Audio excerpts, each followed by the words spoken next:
strains exist, treatment of which is even more difficult. BCG is currently the only available vaccine against TB, and although effective against childhood forms of TB, it is not effective against adult pulmonary TB, which is the cause of TB burden worldwide in most TB high-burden countries. So what happens after inhalation of tuberculosis bacilli? Primary infection can lead to progress towards active disease, containment as latent in disease, or eradication by the host's immune system.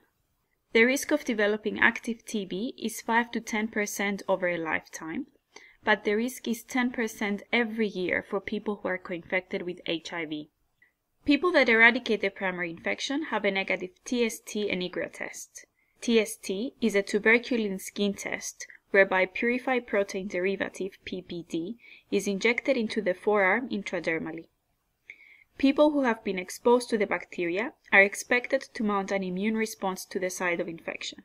IGRA, or interferon gamma release assays, is a blood test that detects the release of interferon gamma when cells from infected individuals get stimulated with antigens derived from TB. People with latent and active TB have a positive TST and IGRA test. Latently infected individuals have a normal chest radiograph, have no symptoms, and are not infectious. However, people with active TB will normally have an abnormal chest radiograph, will have symptoms such as weight loss, fever, and cough, and might be infectious. What is the life cycle of TB and how does it cause disease? MTB can be transmitted when an individual with active pulmonary TB coughs or sneezes, releasing droplet nuclei full of TB.